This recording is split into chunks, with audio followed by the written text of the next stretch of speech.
Cátedra Médica, porque la salud merece respeto. Hoy contamos con la presencia de la doctora Leonela Acosta, quien es otorrinolaringóloga. Y estamos hablando de esa sensación, de ese pitido, de ese zumbido en el oído, que se conoce como tinnitus, el cual, pues, ya lo ha dicho la doctora, puede ser, ah, pues, a causa de un problema de salud. Y si persiste en el tiempo, hay que investigar, hay que descartar de qué se trata. Doctora Leonela Acosta, hoy en Cátedra Médica. Adelante, Lisania Salcedo. Doctora, antes de irnos a la pausa, hablábamos de estas prácticas que la gente suele tener para limpiar sus oídos, que utilizan pinchos, que se entra en cualquier objeto en su oído. Nos gustaría que usted pudiera hablar de cómo puede esto causar un daño y terminar en un síntoma como este del tinnitus. Sí, eso, bueno, la verdad que es una práctica bastante común, pero no se debe, es algo incorrecto. El oído es toda un complejo formado por diferentes estructuras que tienen una funcionalidad, y dentro de esa funcionalidad está lo que es la autolimpieza. El oído tiene su propio mecanismo de limpieza y tiene su propio mecanismo que lo protegen. Por ejemplo, varios componentes que tenemos dentro del conducto auditivo, sobre todo, que es la parte que las personas más suelen abordar, es que tenemos vellos a ese nivel y tenemos muchas glándulas. Las glándulas ceruminosas, que son las que producen el cerumen. El cerumen es un mecanismo protector para el oído y tiene un pH sumamente alto, o sea que es bastante ácido, un pH bajito, que es bastante ácido, y eso pues ayuda y evita que diferentes gérmenes que viven ahí pues afecten la propia piel del conducto. Entonces, cuando las personas se manipulan, suelen alterar esa serie de fenómenos y de mecanismos que nos autoprotegen, pues, y ahí vienen entonces las infecciones secundarias. Eso pasa sobre todo con la exposición al agua, la manipulación. Con la exposición al agua sucede que la humedad hace que se activen algunos gérmenes que tenemos dentro del oído, y eso pues termina afectándonos a nosotros y produciendo diferentes tipos de infecciones. Sí, yo sé que resulta bastante placentero, o sea, en el oído hay muchísimas terminaciones nerviosas, y cuando se estimulan esas terminaciones producen liberación de muchas sustancias o neurotransmisores a nivel cerebral que producen excitación, por lo que es bastante común en la población que lo hagan incluso como algo relajante, como algo para botar el estrés. Exactamente, como algo, ¿verdad?, que le genera cierto placer. Entonces, lo correcto es no limpiar los oídos, o debo ir con el especialista cada cierto tiempo para que lo limpie. ¿Cómo es eso, doctora? Definitivamente no hay necesidad de limpiarlo. No hay necesidad. O sea, el oído, como ya dije, tiene su propio mecanismo de limpieza. Ahora bien, Doctora, yo no me existen, fuerte. Ahora bien, existen algunas condiciones. Doctora, dígame, doctor. Sí, pero yo veo gente que parece que es un panal de avispa o de abeja que tienen en el oído, porque le sale. Es Entonces, ¿cómo es fuerte, posible que usted me diga doctora. que eso no se limpia? Sí, mira, el doctora, oído, mire, no el hay oído tiene... Déjeme reforzar lo que acaba de decir Amaury. El que no se limpia el oído se le hace un tapón. Entonces, que no sale más nunca. Hay que meter un cincel para quitarse. ¿Cómo que se autolimpia? Hay condiciones, hay situaciones, por decirlo así, o pacientes en los cuales el cerumen que producen, o sea, la cerilla, como le dice a la gente, es bastante sólida, es muy espesa. Y a veces el mismo hisopo o introducirse cosas suele empujar e impactar más ese cerumen. Entonces ahí se le producen lo que se llaman tapones de cera. Nunca inventar con un tapón de cera en la casa. Yo no he conocido el primer paciente que ha intentado extraerse un tapón y que lo ha logrado, porque es peor. O sea, lo que hace es que se complica, ¿no? Exactamente, se complica o se lo introduce empuja más, dice usted, doctora, se impacta más. Hacia el interior. Exacto, hacia el interior. Y a veces llegan pues corriendo con una urgencia porque o sienten el oído tapado, sienten un dolor fuerte, y pues al final tenemos que terminar haciéndolo en la consulta. Lo ideal es que el que tiene este tipo de situaciones o padecimientos, que vaya de manera regular donde su especialista, el otorrino, que le haga un examen, y si realmente tiene un tapón, pues se extrae de manera adecuada en la consulta.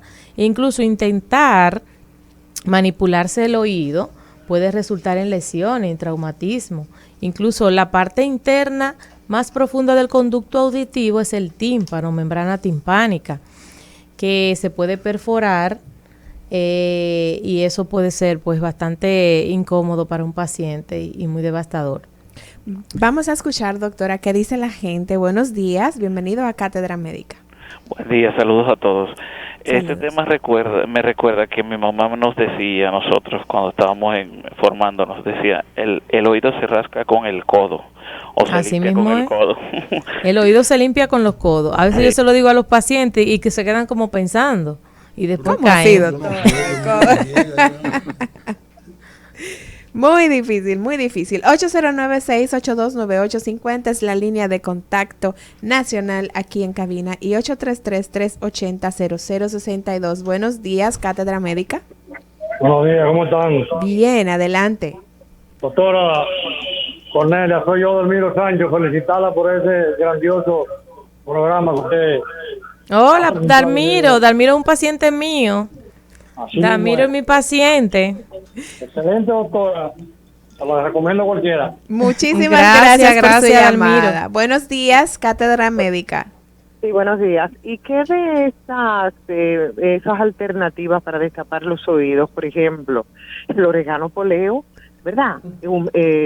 Mareado, esa gotita, dice que es un éxito. ¿Qué dice la doctora?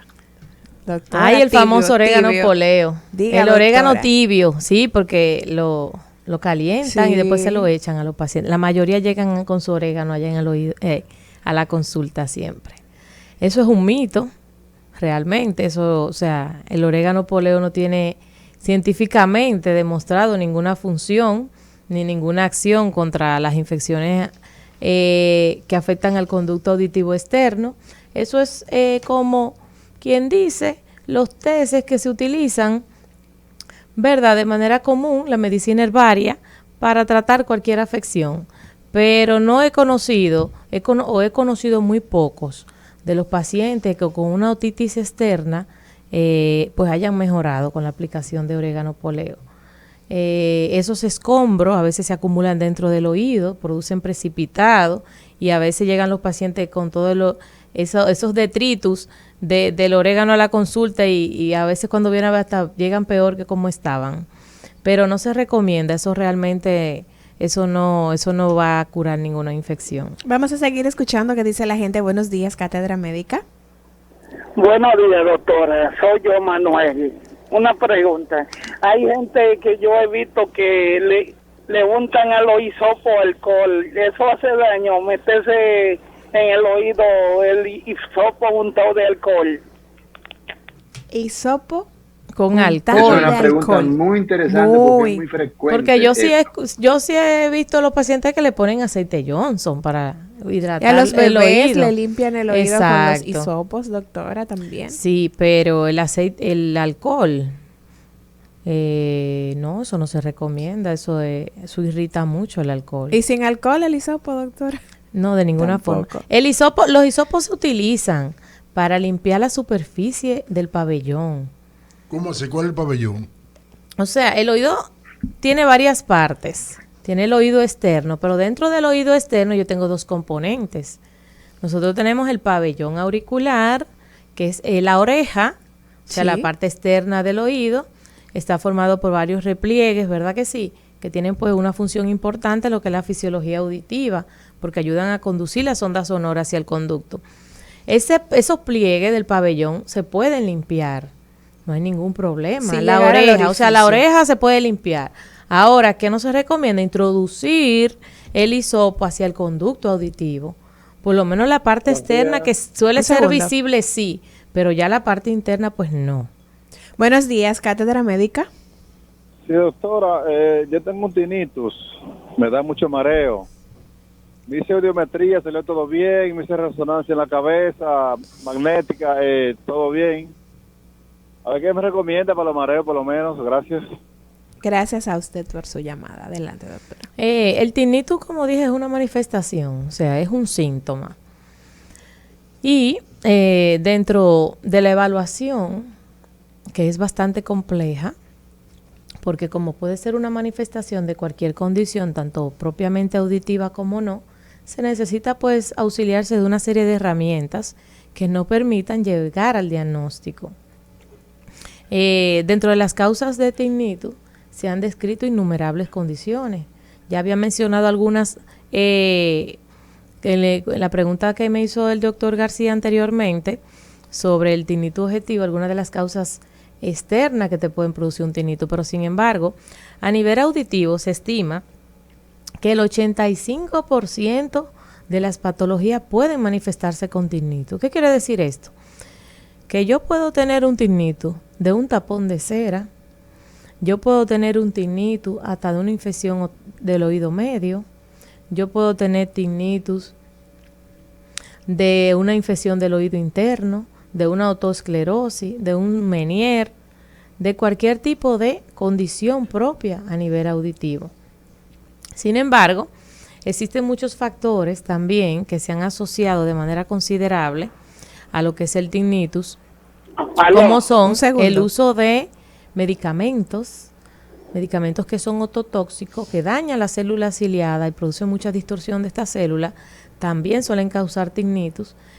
Además de eso, el consumo excesivo de alcohol, también estimulantes como el café, son causas que se han asociado al tinnitus. Entonces, la evaluación del paciente con tinnitus no es a veces tan sencilla. Más que a veces las pruebas auxiliares, muchas veces se requiere pues de un examen muy detallado y muy cuidadoso y de un historial antecedente. Hay que ver desde lo que consume ese paciente, con qué se medica. Mira, la aspirina es un medicamento de uso muy común en la mayoría de los pacientes. La mayoría de los pacientes cardiópatas con alguna alteración vascular, hipertenso, con diferentes trastornos, suelen tomar aspirina. Y la aspirina es un fármaco ototóxico. La aspirina produce, con el tiempo y el uso, produce pues un daño de las células auditivas que puede incluso manifestarse inicialmente como un tinnitus o un ruido. Entonces la evaluación siempre es la herramienta pues más importante, además del examen físico auditivo. Como le dije, el paciente, a veces el problema suele resolverse o suele diagnosticarse con una simple otoscopía, que es el examen visual del conducto y de la membrana timpánica. Pero además de eso también pues el interrogatorio y las pruebas auxiliares son importantes. Vamos a seguir escuchando qué dice la gente. Buenos días, Cátedra Médica. Sí, buenos días. Le habla María. Adelante, María. A mí me pasó una situación que yo no sabía que yo era hipertensa ni nada de eso. Entonces, me dio un dolor de oído del lado izquierdo. Voy a medicina, de esa medicina que vas ahí en los consultorios de los barrios. Una medicina de esa que ahí que no me acuerdo cómo se llama. Y la doctora me dijo a mí, pero a usted se le reventó el tímpano al oído, ¿qué le pasó? ¿Qué usted sintió? Yo le dije que se me oí que sentí que me explotó ese flow. Entonces de ahí para acá, entonces se empezó la situación de que tuvieron que hacerme un cateterismo por la arteriosclerosis y todo. ¿No tenía algo que ver? La presión o algo por ahí. Claro, la presión es un determinante importante en este tipo de trastorno, como lo había dicho atrás, hace unos cuantos minutos. Muchas patologías sistémicas, como son la presión arterial, la diabetes, la obesidad, patologías endocrinometabólicas, como el hipotiroidismo, también pueden producir tinnitus por alteraciones a nivel de flujo auditivo y repercusiones propias de los mismos metabolitos que afectan las diferentes células auditivas. Sí, adelante con su pregunta. Sí, habla Rolando, la voz del ensancho Sama. Adelante. Yo quiero hacer una pregunta. O sea, yo oigo bien. O sea, yo sufro de la presión, pero yo me tomo una cardioaspirina diaria. Yo oigo bien lo que pasa. A mí me dicen cualquier cosa y yo oigo, pero entonces tengo que tequear y poniendo el oído, pero yo oigo, o sea, bien, yo oigo todo. Pero, por ejemplo, me hablan, no sé si es por la edad ya, ok. Me hablan, por ejemplo, y yo oigo que me hablan, pero tengo que estar preguntando, Adelante, doctora. Sí, eso suele ser una manifestación de una hipoacusia. Él siente que él oye, porque hay diferentes grados de hipoacusia. Hipoacusia es la sordera. Las hipoacusias pueden ser superficiales, moderadas, severas, y el grado de hipoacusia va a determinar el desenvolvimiento que tenga el paciente y qué capacidad tenga de socializar y conversar. Pero si él tiene que pedir a las personas por lo regular que repitan varias veces las cosas porque algún grado de hipoacusia tiene. Puede ser que sea algo leve o superficial. Entonces, en ese caso, sí será bueno que acudiera para unas pruebas de audición auditivas y determinar por el umbral auditivo exacto que tiene el paciente en ese momento. Doctora, oído y agua, el agua de la ducha, agua de piscina, ¿qué recomienda usted? ¿Que uno se ponga un tapón ahí antes de No hay que limitar, no hay que limitarse a la exposición al agua, a menos hay pacientes que suelen tener de manera recurrente otitis, o sea, suelen presentar otitis a repetición cada vez que se exponen al agua, y a veces porque no tienen esos mecanismos de defensa adecuados que lo protegen o no producen casi cerumen o tienen un conducto muy estrecho o a veces tienen tapones de cera que hacen que cuando se exponen al agua pues sientan esa incomodidad o esa molestia o desarrolla infección. Pero si un paciente no tiene historia de infecciones o molestia al exponerse al agua, no tiene por qué tener ninguna limitación. Bien, hoy estamos conversando con la doctora Leonela Acosta. Hablamos sobre tinnitus, este síntoma, esta sensación de que hay un ruido en su oído que puede ser provocado por diferentes enfermedades. Lo ha detallado la doctora Leonela hoy en el programa. Y usted puede seguir comunicándose con nosotros al teléfono 809-682-9850, la línea internacional 833-380-0062 y también puede dejarnos sus preguntitas, sus inquietudes, sus comentarios con relación al tema en nuestro chat en vivo. Pueden ir al canal en YouTube Rumba FM, allí estamos realizando una transmisión en vivo y tenemos un chat al cual estamos muy pendientes para tomar en cuenta lo que usted necesita comunicarle al equipo de Cátedra Médica. Buenos días. Buen día, disculpe que ahorita tenía una llamada, una pregunta y se cayó la llamada. Adelante. Doctora, yo practico natación, sobre todo a mar abierto. Entonces, me han recomendado que use tapones para protegerme, pero yo me siento desorientado cuando los uso, o sea, me siento muy incómodo y pierdo la orientación. Escuché que usted dijo que si no tengo otitis no es necesario utilizarlos. Hábleme un poco sobre eso. Gracias. Vamos a escuchar esta otra llamadita, doctora, y entonces les respondemos en conjunto. Buenos días. Sí, buenos días. Sí. Habla Julio Montero. Adelante, Julio. Sí, la inquietud mía es que hace 3 noches, de repente, del oído derecho, a mí me dio como al estilo de una presión y algo me salió del oído. Y yo no pude hallar qué fue, qué tipo de paro, que si fue una pelotica, algo que me salió dentro del oído. Y me ha dejado inquieto eso, porque fue rápido que eso salió. Gracias por su llamada. Adelante, doctora. Sí, en el primer caso, a veces esa presión que siente no necesariamente, o la molestia, no necesariamente puede ser producto de la exposición al agua como tal, sino es que también cuando se sumerge o se nada a profundidades, el cambio de presión hace que se genere un barotrauma, que es el trauma auditivo producido por el cambio de presión, que puede ser lo que le esté condicionando la molestia, no necesariamente la misma exposición al agua.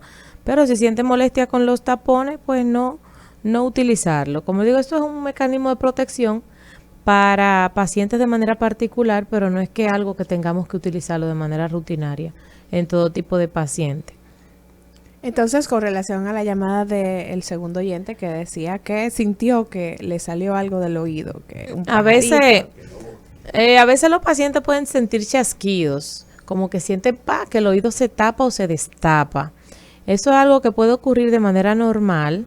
Sabe que nosotros tenemos un conducto que se llama la trompa de Eustaquio. La trompa de Eustaquio es el conducto que comunica el oído con la nariz, sobre todo con la parte más posterior de la nariz, y es lo que te permite que pase el aire desde la nariz hacia el oído. El oído debe tener aire. Por algún motivo, cuando no hay aire suficiente, o la trompa no se abre o se destapa de manera brusca, pueden sentir esos chasquidos como de apertura. Puede ser que él pudo haber sentido eso. Habría que examinar y ver qué pueda tener a nivel auditivo. Bien, vamos a hacer una breve pausa, doctora Leonela Acosta. Al regreso continuamos hablando sobre este tema tan interesante, tinnitus, y usted puede seguir haciendo sus preguntitas al regreso.